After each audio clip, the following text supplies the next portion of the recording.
Hello, my comrades. Toady recently updated Dwarf Fortress, so I thought I'd play around a bit and share the experience with you guys. So I noticed while poking around in the Legend Viewer that pretty much all of the civilizations are isolated to this continent over here. All the humans, dwarves, elves, and such on this one continent. The whole rest of the world left to the wilderness, aside from this one elven civ here, and a necromancer who has set up shop. So I think that gives me an idea for a little scenario I want to try out. So I'm quite fond of this location here. We got this nice little valley in here, right on the edge where our people would have crossed over. And that's the general idea. There have been other attempts to settle this land, but thus far it seems all of them had failed, judging by all these ruins we have over here. Probably due to our necromancer friend. So we will be hoping not to repeat the mistakes of our past. The play area is a little bit large. It'll give us room to expand into, and it'll give us it'll simulate a lot of the area around us. I'm concerned because this is a poor rendition of the land that we're going to have available to us. There's doesn't let you to accurately judge where all the cliffs and everything are.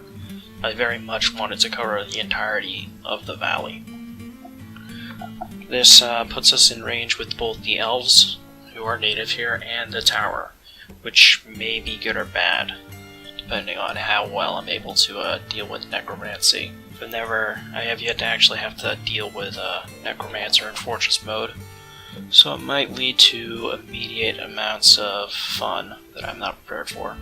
The valley itself is full of woodlands, so we shouldn't have any problem with woods. It also has shallow metal, and we have deep metals in the mountains around us, along with some flux-stone throughout. We'll have no trouble establishing ourselves. Our starting civ will be the Trumpets of Memories. They seem the most prominent on the East Coast. There are supposedly 4 Dwarven civs, according to the Legends Viewer, but one of them is apparently dead, and this one here is apparently dying. These are certainly the 2 most prevalent and strong, and this is the one closest to the New World. So, if I haven't outright said it, that's the scenario that we're going with, where one of the many traveling across the sea and settling this new plane, this newly discovered land. Elevation, nothing too dramatic. We're in a valley, of course. And I think that's all that we need to really cover on this screen. I'm really not sure about shrinking the play area. I don't want to lose this little hook here. I don't want to lose this wall of the valley. So, we'll keep it, and hopefully it won't lag. Generally, I find that Dwarf Fortress runs a little too fast on my computer once you get past the actual generation stuff, but I've never had more than 50 people, so that could change really fast, I'm sure. Let's get ready to embark. So, this is the setup I've decided on. I find that having an extra miner is more important than the woodcutter. It just speeds up your expansion into a mountain, speeds up excavation and digging and setting up rooms and such. And with since trees now produce 1 billion logs at a time, having a woodcutter isn't as important. Extra woodcutter, that is. And for food, I got a couple of growers here. Butcher and tanner, just in case one of our animals starts starving and we need to kill it quickly. And then get rid of the miasma-producing rotting stuff. I like having a leader of the group, someone who can trade and such. Might be seen as a waste of a spot. I could definitely use a crafter, but I'm fine with that sacrifice. Our woodcutter also supports mechanics. It's one of the first spare skills that I find myself needing for setting up a well and such. But I think aside from that, we've got an okay start here. I'm bringing along a lot of animals. I got dogs and cats, a pair of each, to get them breeding. Nanny goats because I can afford them. I could, if I got rid of everything, take care of cows and such, but I don't really want to go that big. A pair of hens and roosters because I like chickens, and a family of turkeys because turkeys, to my understanding, are completely superior to hens. We'll see if we can get an egg industry growing and do something with the goats. But that'll be a mid-game type such, and these are the supplies. Hope I didn't forget anything. I'm bringing garlic bulbs because I like garlic. Not a lot of, like, sense in this setup.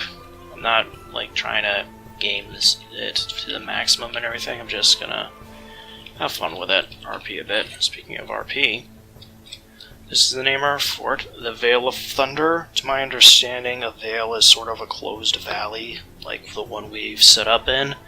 And if I remember correctly, our civ is called, like, the Menacing Trumpets, or the Trumpets of Menacing, something like that. I was trying to think of, like, screaming, shouting, something that trumpet does, and all I could find was, like, thunder.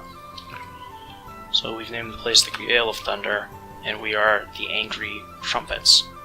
And this is our symbol, the Thunder Seal, an image of Fort Bobbin, which to my understanding is the closest thing this universe has to an actual trumpet.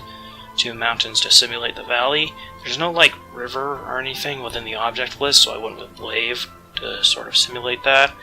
The 6 dwarves and an extra dwarf to our starting 7.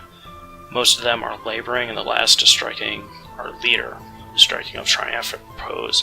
We also have a cloud and a dragon bolt doing some complicated stuff. I'm trying to simulate, like, a rainstorm above them, tying into the whole thunder thing. I think it turned out okay. So I think that's all we need to take care of here, and we'll be ready to embark. You have arrived after a journey from the mountain homes. You can go ahead and read that if you want to. It's the same every time. This time we have tigers. That sounds terrifying. New place of dwarven history begins with Sebsúr, Amud. I'm sure I butchered that accent. The Vale of Thunder. Strike the earth. And pause. Let me get a... It was already paused. Let me get a sense of where we are and what we want to do.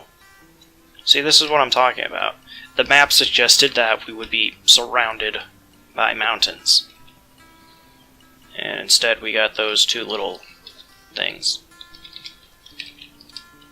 I got a, like, way back when, the mountain on the map screen would mean, like, an actual mountain is when you would be, and now you're not allowed to settle on mountains anymore, so I gotta get used to looking at the cliffs and elevation screen to tell whether or not I'm actually going to have cliffs. So, like, look at the mini-map. This would suggest that there'd be, like a cliff here, but, no, that's not the case. It's just a different biome. So yeah, I'm gonna get situated.